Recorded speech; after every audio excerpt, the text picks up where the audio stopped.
Researchers who take Bigfoot seriously don't take every alleged Bigfoot video seriously. In fact, they're often the first to call foul on the fakers. So when they tell us they've seen video they think is legit, we take a look too. From checking trail cams to locking eyes with something that shouldn't exist. What started as a quiet morning in the woods turned into a once-in-a-lifetime encounter, and it's all captured in the clearest Bigfoot footage the internet has ever seen. Let's dive in. A quiet life in the forest. Jake had been living on 40 acres of thick forest in Hancock County for 8 years. His property sat about 15 miles northeast of Eureka. Just trees, trails, and silence. He ran a small logging business and knew the area like the back of his hand. To him, those woods were home. He had seen everything from black bears and mountain lions to entire elk herds moving like shadows through the trees. But nothing he had seen could explain what showed up that Sunday morning. Jake had placed 6 Reconix trail cameras across his land.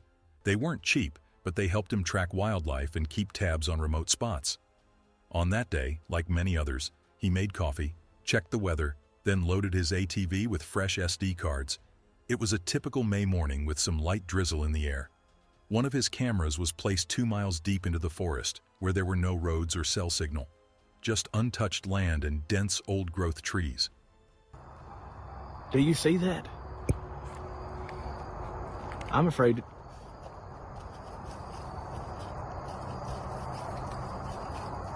Oh my God. Oh my God. That particular unit looked over a natural clearing, a perfect spot to catch deer and sometimes bears passing through. When Jake got home and plugged in the SD card, he expected the usual stuff. Deer wandering by, maybe a raccoon nosing around. But what he saw instead made his chest tighten. The first sign. In the early morning light, the camera had captured something standing upright in the clearing. It wasn't blurry. It wasn't far away. It was clear. And it was huge. The figure was about 7 feet tall, covered in dark fur, and standing fully upright. It didn't look like a bear on its hind legs. Jake had seen enough bears to know the difference. This creature had long arms, broad shoulders, and the shape of its body looked far too human. The timestamp on the image read 4:23 a.m. It stood there motionless for 47 seconds across 3 images before vanishing into the trees again. In the clearest frame, you could even make out its face, a heavy brow, deep dark eyes that seemed to be looking right into the camera. The expression wasn't wild or scared. It looked calm, curious, almost intelligent.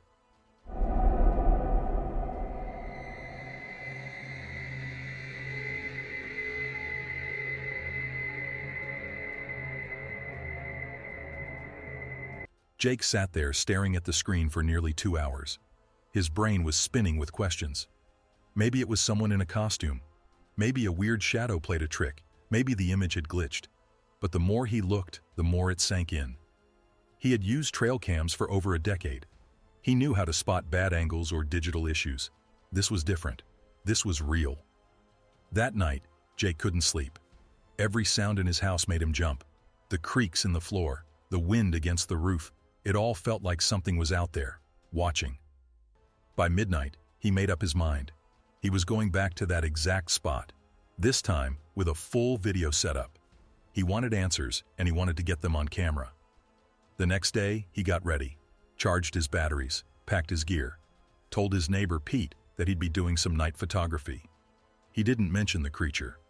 Pete already thought Jake was a little crazy for living out there by himself. Talking about Bigfoot would have sealed the deal. By Monday evening, Jake drove his pickup as far as the old logging road would take him. After that, it was on foot. He hiked a full mile into the forest with 60 pounds of gear on his back. He set up camp about 100 yards from where the creature had been caught on camera. From there, he had a clear view of the clearing, but he stayed hidden in the brush. He didn't want to spook anything. He wanted to capture it properly. The plan was simple. Wait, watch, record. And this time, if that thing came back, Jake would be ready. The forest changed. But what actually happened that night was nothing like what Jake had planned. At first, everything felt calm. The woods had a peaceful rhythm to them. He listened to the hoot of a distant owl, small animals rustling in the underbrush, and the soft wind whispering through the tall redwoods. It was almost meditative. For a while, it even felt relaxing. Jake sat in the dark with his Sony video camera ready, scanning the tree line with its infrared light. Nothing moved. Nothing seemed out of place. But then, around 11 p.m., everything changed. The forest didn't just get quiet, it went completely still. No bugs, no birds, nothing. Not even the usual hum of life that usually buzzed through the woods at night. Jake had been in the forest long enough to know what that meant. When everything falls silent like that, it's because something big is nearby. Something so large, the rest of the animals stop moving and wait. That's when he heard it. A single stick snapped across the clearing. It was about 50 yards away. Then came another sound, slow, steady footsteps. They weren't the quick shuffles of a deer. These were heavy, paced, and clearly coming from something walking on two legs. Jake raised his camera and switched on the infrared, but all he could see was a thick wall of trees. The footsteps stopped. Then, nothing. For nearly 10 minutes the woods stayed frozen, and then came a sound that made his heart stop. Something was out there. It was a low growl, mixed with something that sounded almost like a whistle. Deep, guttural, and completely unfamiliar. Jake had heard all kinds of animals before, but this wasn't like anything else. The sound didn't come from one spot either. It seemed to echo from several directions at once, like whatever was making it was moving around him in a wide circle. Jake realized he had been holding his breath. The moment he exhaled, something shifted. A shape moved at the edge of the trees. It looked like a shadow breaking away from the tree line, but this shadow had size and weight, and it moved with an unnatural smoothness for something that big. Through the camera's infrared screen, Jake watched as the figure stepped into the clearing. It was the same creature from his trail camera. But now, it wasn't just an image. It was real. It was breathing. And it was alive in a way that shook him to the core. The figure stood at least 7.5 feet tall. Its shoulders were wide, then narrowed at the waist, almost like a human body, but bigger and stronger in every way. The fur was dark brown, nearly black, and looked thick enough to block the chill in the air. But it wasn't the size that convinced Jake this was real. It was the way the creature moved. Each step was slow and controlled. Every motion looked natural. There was no stiffness, no awkwardness like someone wearing a suit. When it turned its head, it didn't jerk around like a puppet. It moved smoothly, as if it was just another part of the forest. The creature stood in the clearing for about 5 minutes, turning its head now and then like it was listening or watching something. At one point, it looked straight in Jake's direction. Even through the grainy green of the infrared, Jake could see the eyes. They were large, dark, and aware. Not animal eyes, something more. For a few long seconds they stared at each other. Neither moved.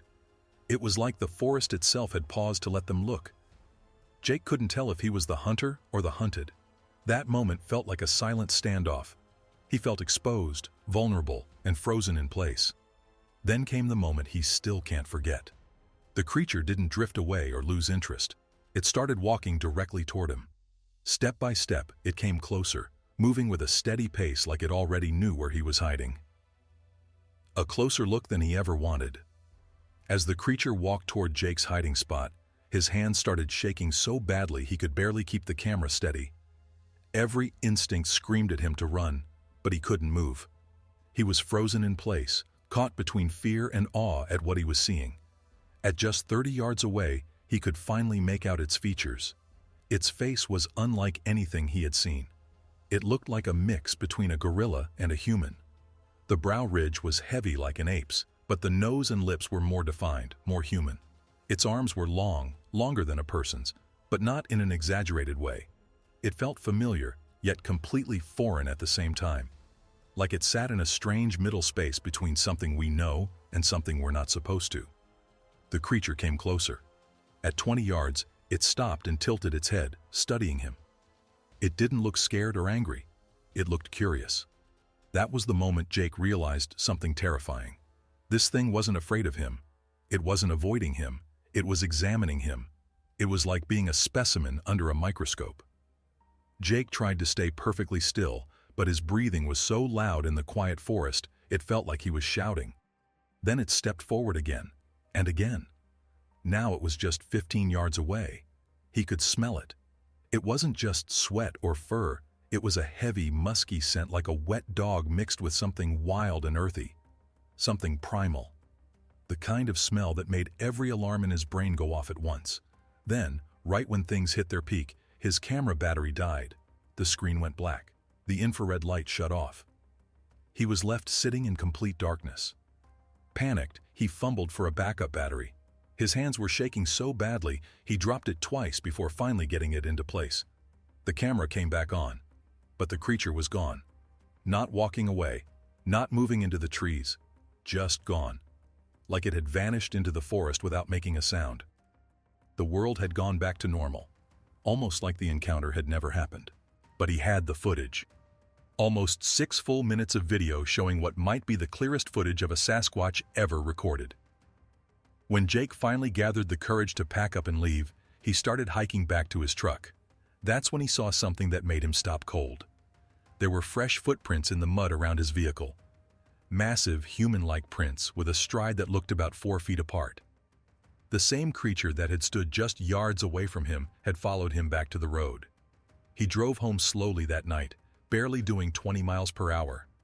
His eyes stayed on the rearview mirror, checking for movement, jumping at every shadow. When he made it home, the first thing he did was transfer the footage to his computer. Then he backed it up to 3 separate hard drives. He wasn't taking any chances. Watching the footage on a full screen was something else entirely. The video was crystal clear, high definition, no glitches, no weird blur. You could see the creature's muscles moving under the fur, the way its chest rose and fell with every breath. It walked across uneven ground with perfect balance, showing the kind of natural movement that's almost impossible to fake. Even more convincing was how it reacted to the forest. You could see it pause when an owl called. Its head turned sharply when a branch cracked in the distance. Every movement had weight. It was responding to the world around it in real time. Jake showed the video to 3 different experts in video analysis. All of them said the same thing. There were no signs of special effects, no obvious editing, and nothing that pointed to a man in a suit. The proportions stayed consistent. The shadows matched the environment. The biomechanics were completely natural. But what convinced Jake more than anything came in one moment. The creature turned to look at something off camera, and for just a second, the camera caught a clear shot of its profile. Its face, the bone structure, the skin beneath the fur, the expression. It didn't match anything known in the animal world.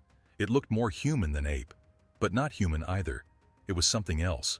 The creature's expression wasn't blank or mindless. It wasn't the kind of look you'd expect from someone in a costume.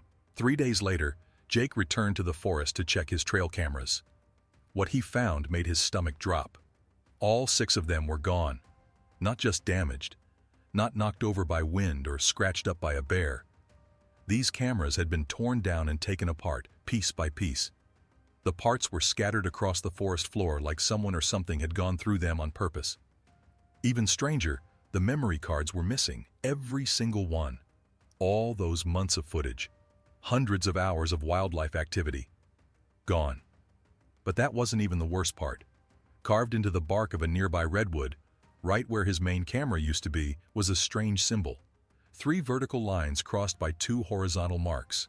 It wasn't random, it looked deliberate, like a message, a warning. Jake had never seen anything like it, and he had spent most of his adult life in those woods. Around the area where the cameras had been destroyed, the same massive footprints appeared again, the same ones Jake had found near his truck. But this time, there were more. Multiple sets, different sizes. That meant whatever he saw that night hadn't been alone. There was more than one, a group, maybe even a family. And those cameras? They had been watching the group's territory without him realizing it. Jake knew the forest, but now he understood. Parts of it didn't belong to him, they never had. Despite his doubts, Jake sent out a short version of the video to a handful of experts. Some people immediately called it fake. Others said it was just a man in a gorilla suit. But then something unexpected happened. The video started reaching more people than he had planned, and some of those people reached out to him. They weren't scientists or skeptics. They were loggers, hikers, hunters, and campers from across the Pacific Northwest. People who had seen things, heard things, and kept quiet for years. Their stories were strikingly similar. large bipedal creatures that moved like people, family groups that avoided human contact but sometimes appeared when someone wandered too far into the woods, silent watchers, always close but never close enough. Last weekend, Jake went back to the same clearing with plaster casting material. He managed to collect several footprint impressions. They were 17 inches long. Each one showed detailed toe shapes and skin texture, dermal ridges that matched across different prints. Real weight, real pressure, no way to fake it. And that wasn't all. Jake also gathered hair samples caught on broken branches around the site. DNA testing is still ongoing, but early checks under the microscope show something strange. The hairs don't match any known species in North America. They aren't fully human either. They belong to something else. Something science hasn't caught up to yet. Microscopic tests on the hair samples revealed something strange. The structure, pigment, and medulla pattern didn't match any known species in the comparative databases. It wasn't fully human, but it wasn't like any other North American mammal either.